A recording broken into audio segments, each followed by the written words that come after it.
Bonjour à tous, on commence cette nouvelle semaine de news par une actu explosive, à savoir le boom des tests de paternité. On voit ça avec Julie. Bonjour Julie. Bonjour Bérangère, bonjour à tous. Et oui, il peut arriver qu'un père se demande si son enfant est réellement le sien.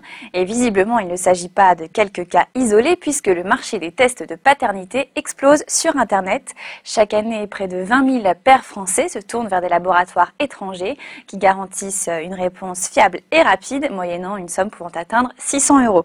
Une démarche illégale pour laquelle ces papas encourent jusqu'à 15 mois de prison. Et oui, en France, seul un juge peut lancer une telle procédure et réclamer un test ADN dans le cadre d'un divorce, par exemple. Alors je terminerai avec un chiffre. Un enfant sur 30 ne serait pas celui de son père. C'est ce que révélait l'année dernière la revue The Lancet.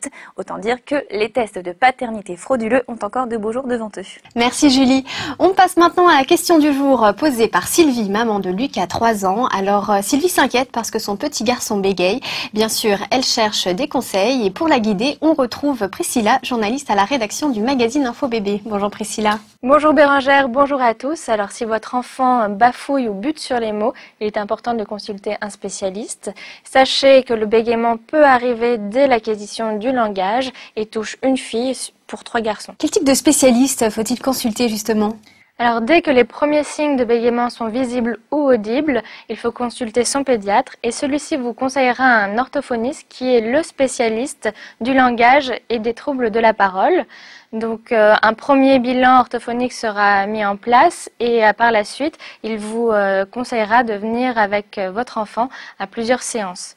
Attention, votre enfant sera pris en charge que si il y a un autre trouble associé donc au bégaiement, comme un retard du langage. D'accord, et comment peut-on expliquer l'apparition d'un bégaiement ? Alors un enfant ne naît pas bègue, le facteur héréditaire existe. Si un parent bégaye, l'enfant aura plus de risques de bégayer, mais le trouble trouve plutôt son origine dans le tempérament de votre enfant. Si Lucas est trop actif ou alors un peu trop nerveux, c'est vrai que les mots auront du mal à sortir.